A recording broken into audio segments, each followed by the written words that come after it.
If the brand new OnePlus 2 is looking to be a flagship killer, then this might be the one it has to aim for.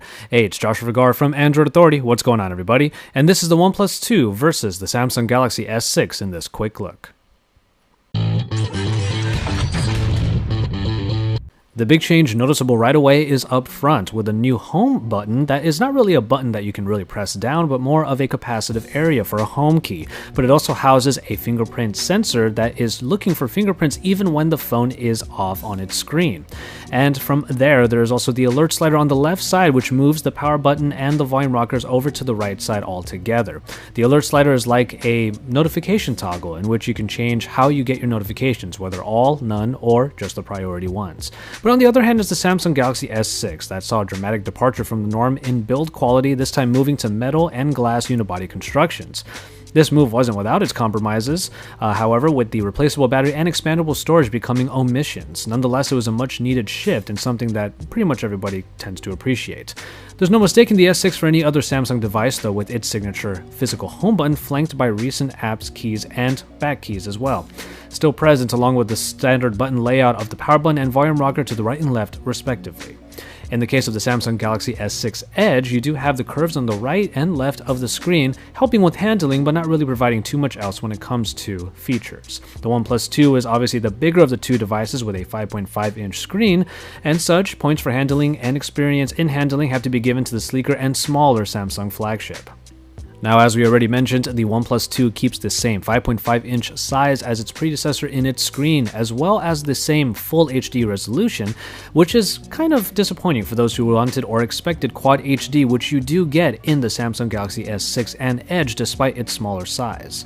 The viewing angles are still fantastic in either of these, however, just the pixel density of the S6 and S6 Edge will trump that of the OnePlus 2, but we still think that the OnePlus 2 display looks pretty great, and especially when compared to the OnePlus 1, there is a bit of an enhancement in the one that we have now.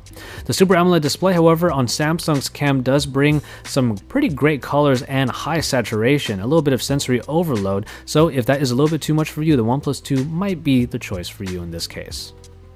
In performance, it's all about pure power as the OnePlus 2 packs the Snapdragon 810 backed by the Adreno 430 and 4GB of RAM in the 64GB storage option, making it one of the few devices around to have this kind of combo. Despite some known issues with overheating, which OnePlus claims will not happen with this version 2.1 of the processor, this processing package is looking to be one of the best in the world. While we'll definitely be pushing its device to its limits in an upcoming full review, performance was certainly of no issue in the time that we were using it thus far.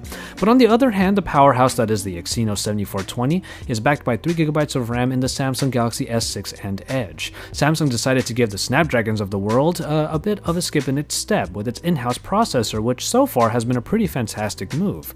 The optimization is evident with the very snappy and mostly lag-free TouchWiz UI, even if its more toned-down nature is also a contributing factor for this. Nonetheless, between these two different devices, we already see that performance is at high marks, no matter which one of these two you choose for your daily driver. A shift in hardware for the OnePlus 2 and the Samsung Galaxy S6 generally meant better looking phones for both, but it also came at the cost of a couple of features for the Samsung Galaxy S6 and Edge.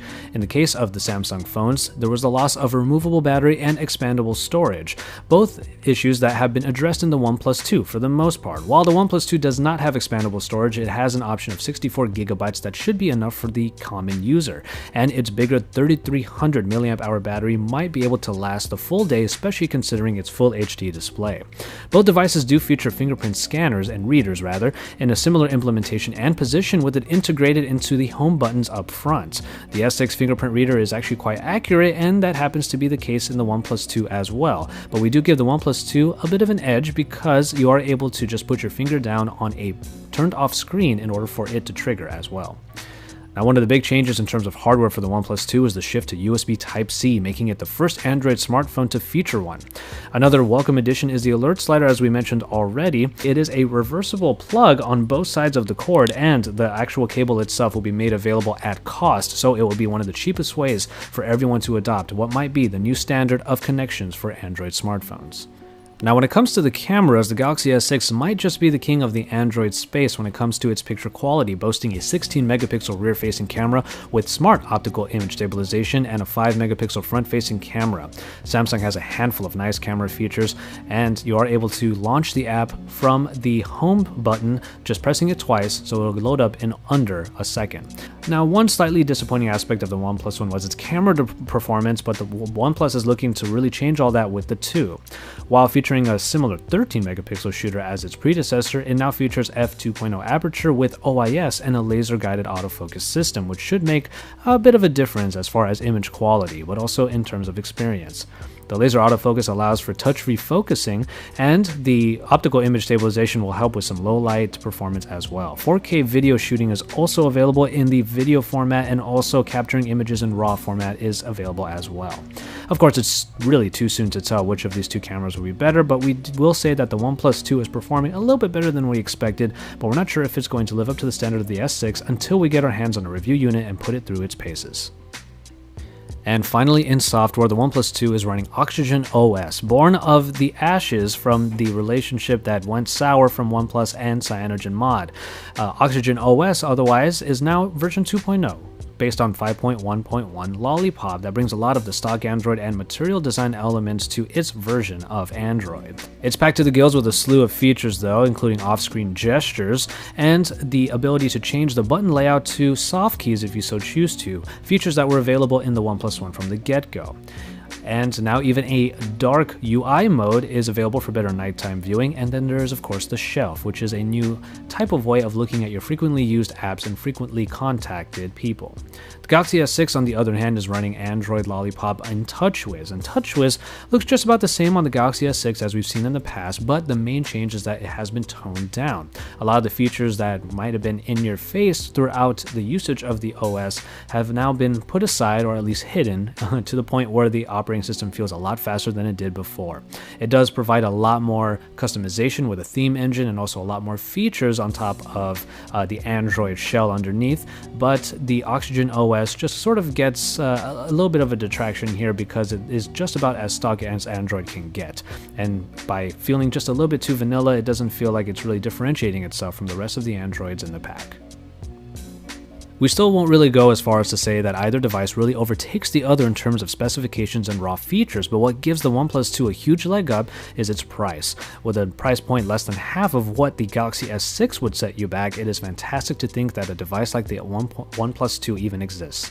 Of course, if you're clamoring to get your hands on this device, you'll have to navigate through the invite system once again. However, many more devices should be available now, and at $389 for the 64GB version and an even cheaper $329 16GB version soon to be available. There are some choices here, especially when you consider some customization with style swap backgrounds to make the OnePlus 2 your own.